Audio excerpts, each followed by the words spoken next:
Mes très chers frères et sœurs, activistes de la révolution culturelle, scientifique, de la Renaissance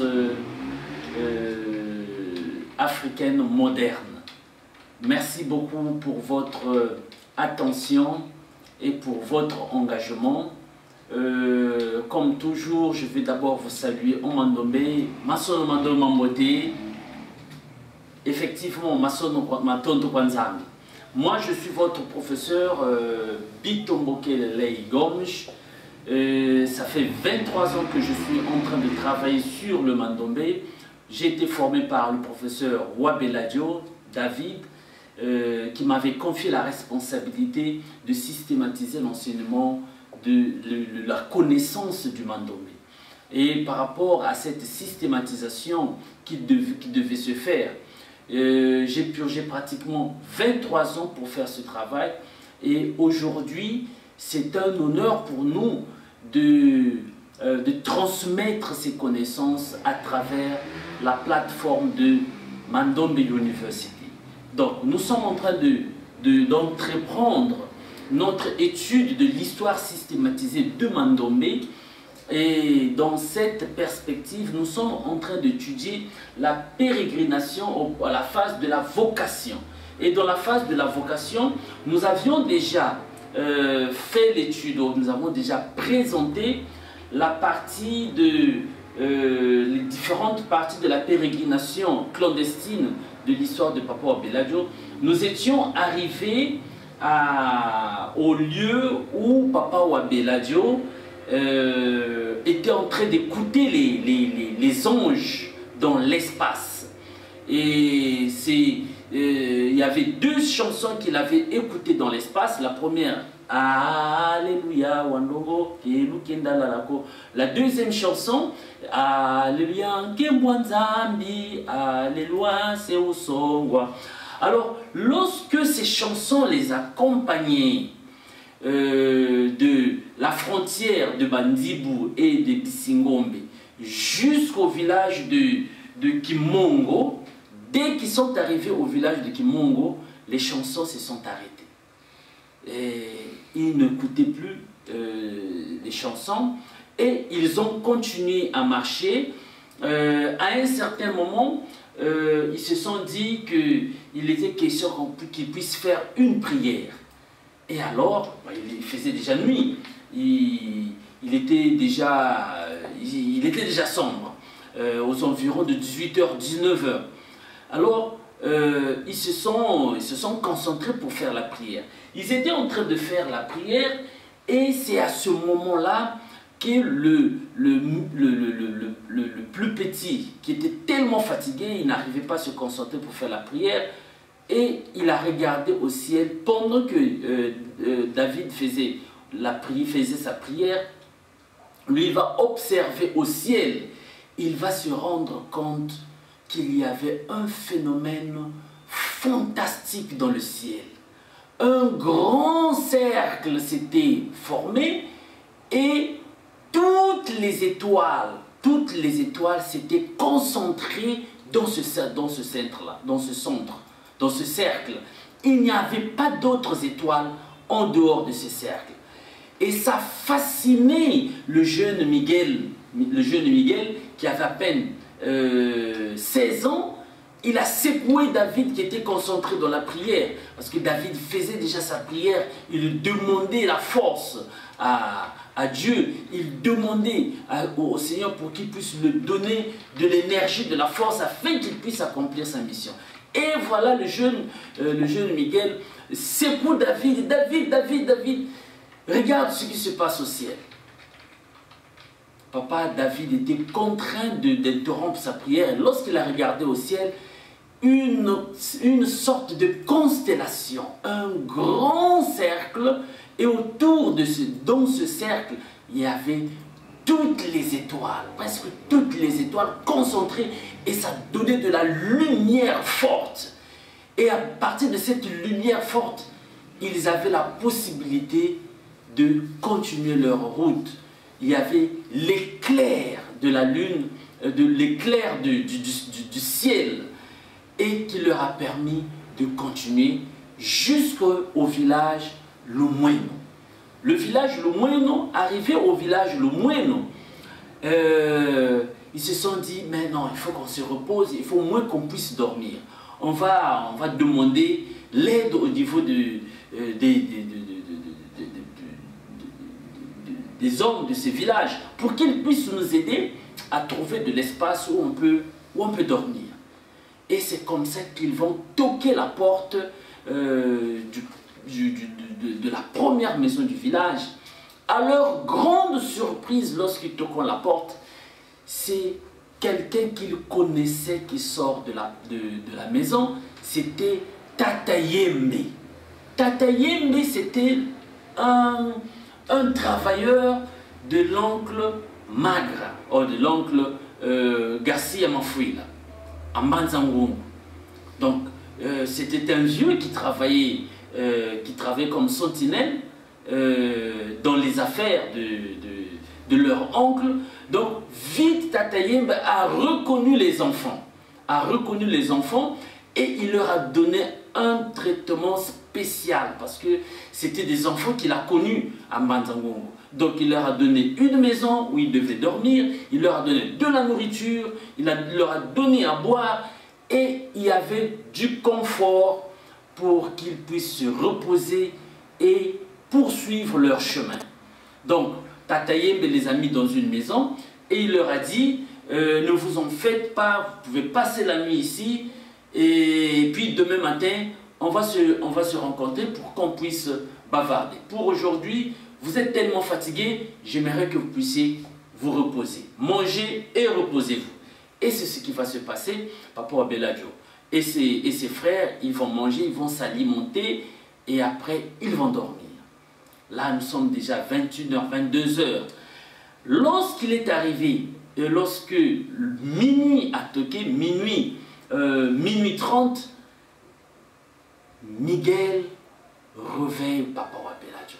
Il dit, il y a David, regarde, dehors il y a quelqu'un qui est en train de pleurer. Papa David se réveille, effectivement il y avait quelqu'un qui était en train de pleurer.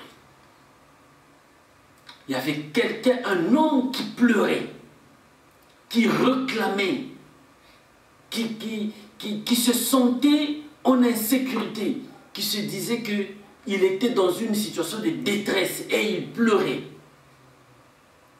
Et Papa Beladjo demande à moi, c'est qui est en train de pleurer comme ça? Qui est en train de pleurer? Qui est en train de pleurer? Personne ne répondait. Et lorsque David parlait, lui il se taisait, il arrêtait de pleurer. Ils se sont dit, bon, on va dormir. Cela se répétait à 3 reprises. La 3e fois, David est sorti, il faisait tellement sombre qu'il n'a pas pu voir la personne qui était en train de pleurer. Il est sorti avec la lampe, il a regardé, il n'a trouvé personne. C'est à ce moment-là qu'il s'est rendu compte que c'était un truc mystique. Cette personne-là avait certainement... il ne supportait pas la présence de Papa David. Certainement, avec tout ce que l'étude que nous avons menée, nous sommes rendus compte que cette personne avait une charge spirituelle négative et il n'arrivait pas à supporter la présence de Papa Beladjo, qui était assisté par un bataillon des anges, qui était assisté par la présence de Papa Simon Kimbangu spirituellement. C'est-à-dire que l'entité qui lui avait donné la mission d'aller jusqu'à Kamba, qui le surveille, qui l'accompagnait, c'est cette entité-là qui a certainement déstabilisé le système traditionnel, spirituel de cet homme-là qui pleurait. Alors David, il a eu le courage et il a pris la lampe. Ils sont sortis, il a dit à ses frères, on ne dort plus ici, on ne va pas aussi dire au revoir à Tata Yembe, on va partir. Et ils sont partis, ils sont sortis du village. Ils sont sortis du village, juste à la sortie du village. David a senti un fort tremblement de terre. Et il a commencé à s'exclamer, oh, il y a un tremblement de terre, le monde est en train de bouger, il y a un grand tremblement de terre. Mais curieusement, ses frères ne sentaient pas ce tremblement de terre. Il n'y avait pas de tremblement de terre. Mais David sentait un grand tremblement de terre. Et à un certain moment, le tremblement de terre est terminé.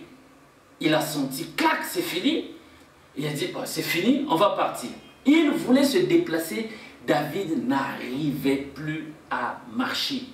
Il était resté collé au sol. Il était resté collé au sol. Qu'est-ce que cela veut dire? Ça veut dire que la force de la pesanteur, la force de l'attraction terrestre, s'était tellement accentuée sur ses pieds qu'il n'arrivait pas à soulever ses pieds pour marcher. Il a dit à ses frères, je n'arrive pas à marcher. Je n'arrive pas à décoller du sol. Ses frères sont venus, ils l'ont saisi au niveau des pieds pour le dégager du sol en vain.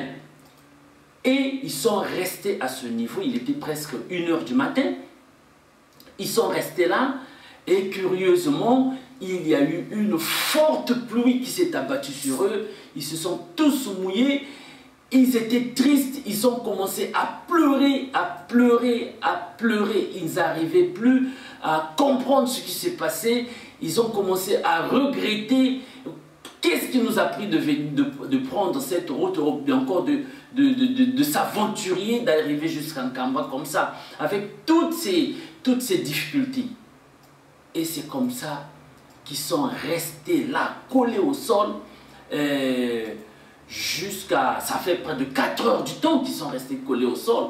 À 6 heures du matin, papa David, sans aucun effort, il a enlevé ses pieds du sol, sans aucun problème, il était revenu à la normale. L'attraction terrestre, la force de l'attraction terrestre n'était plus aussi pesante et David, il a pu enlever ses pieds et il a marché. À partir de ce moment-là, il s'est dit non, ça c'est trop, c'est trop. Je ne peux plus continuer. Je ne peux plus continuer. Il a pris la décision de rentrer en Banzangongo. Alors, en rentrant en Banzangongo, en voulant rentrer en Banzangongo, il faut encore passer, il faut passer par un marché, le marché lié au village Lumwenu. Ce marché s'appelle Kiatatukia-Lumwenu. En 1992, en 1999, si je ne me trompe pas, Papa Obelage m'a emmené sur ce lieu-là. Il avait planté des arbres là où il était resté collé au sol. Non, pas des arbres, mais des fleurs. En fait, il a mis un symbole là, parce que pour lui, c'est un phénomène qui lui a tellement marqué. Il a laissé un symbole des fleurs, il a planté des fleurs sur cet endroit, dans le village Lumwenu. Et en voulant repartir en Banzangongo, il a fallu passer par le marché. Il y a un marché du village Lumwenu qu'on appelle Kiatatukia-Lumwenu. Un marché qui se réalise tous les mercredis. Et c'était le mercredi, David, en rentrant avec ses deux frères, avec la solidarité qui existe toujours dans les villages, ils ont vu les enfants, un enfant de 21 ans, 2 enfants, un de 17 ans et l'autre de 16 ans, mouillés complètement. Ils se sont rendus compte que ces enfants-là, ils ont passé la nuit dehors. Ils n'ont pas passé la nuit à l'intérieur de la maison. Donc, ils ont passé la nuit dehors. Alors, ils se sont questionnés. Qu'est-ce qui se passe? Et ils ont commencé à raconter leur histoire. Ils ont raconté. Les jeunes du village, les gens se sont dit que non, ça, ce sont des affaires liées à l'église kimbangiste. Nous avons un pasteur ici, le pasteur kimbangiste qui s'appelle pasteur Kipala. Le pasteur Kipala, c'est lui le responsable de l'église kimbangiste dans ce village, au moins nous. Et on les amena chez le pasteur le pasteur leur dit, bon, mais par rapport à ce que vous venez de nous expliquer, ça ne sert plus de repartir, d'aller à Mbanzango, de retourner à Mbanzango, parce que vous êtes proche d'un Kamba ici. C'est mieux que vous puissiez résister et arriver en Kamba. Donc, c'est ce que nous allons faire. Mais avant d'arriver en Kamba, voilà, nous allons préparer du café pour vous réchauffer. Après, nous allons créer une équipe qui va vous accompagner jusqu'à Kamba. Et c'est ce qui a été fait. Alors, pendant qu'ils étaient en train d'attendre le café, David s'était penché à la devanture de la maison, à côté de la porte principale de la maison du pasteur. Alors, à sa surprise, il y avait la femme du pasteur qui revenait de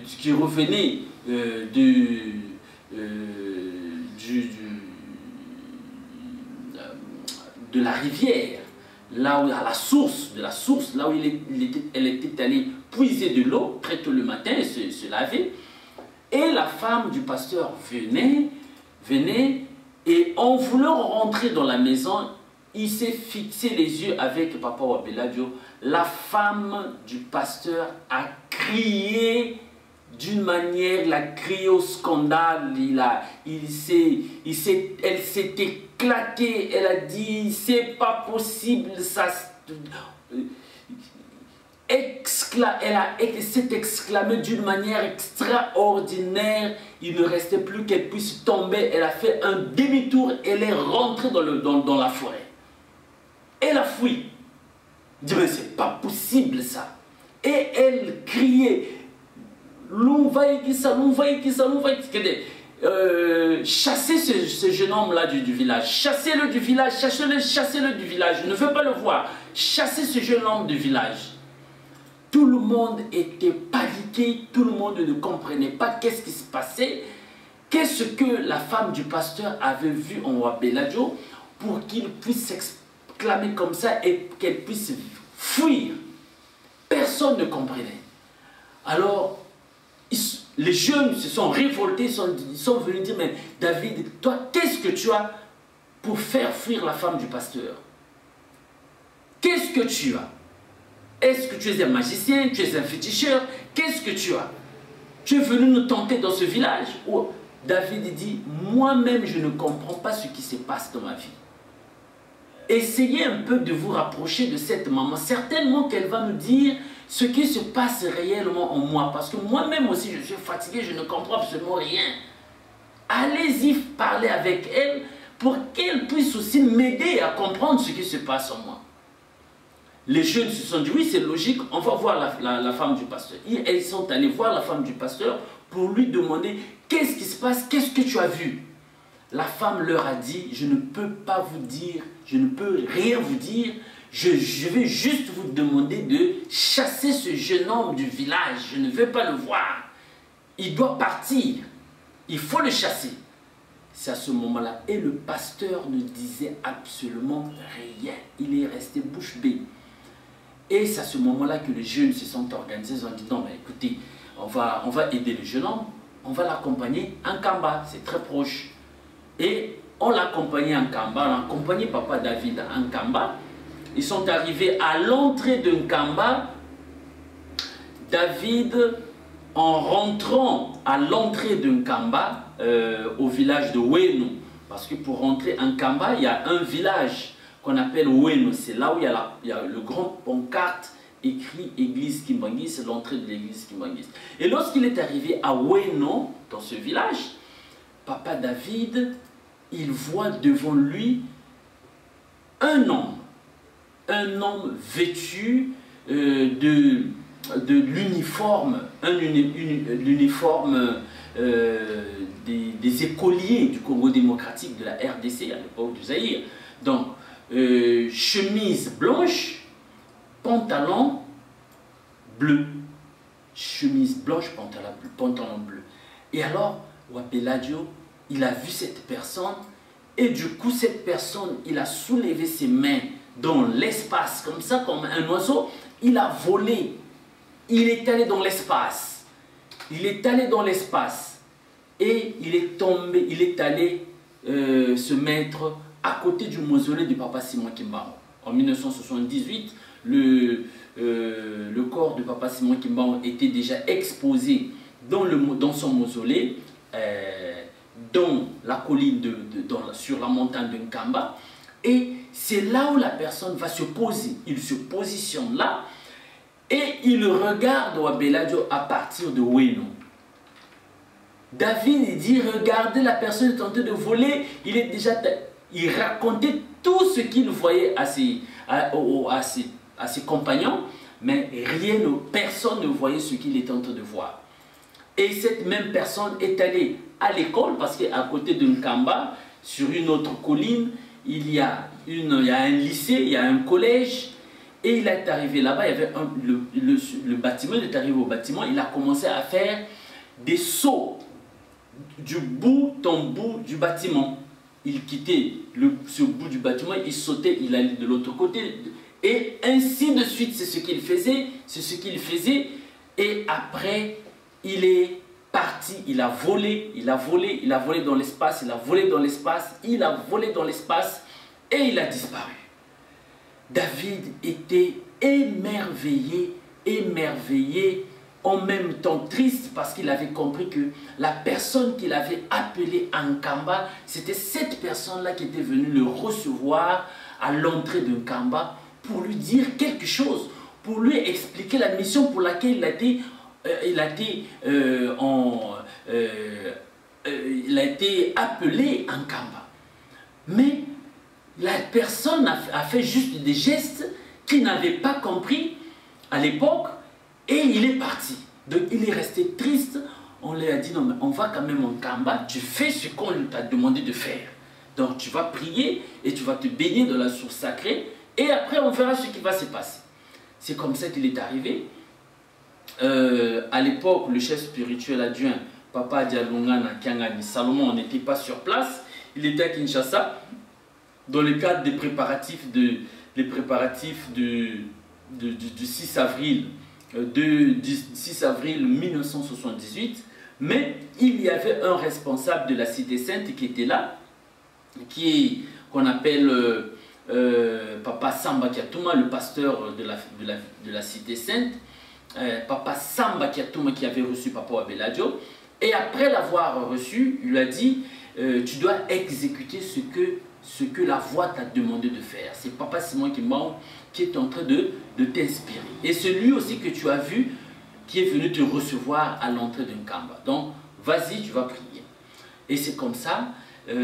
Nkamba, la cité de Nkamba se trouve sur une colline.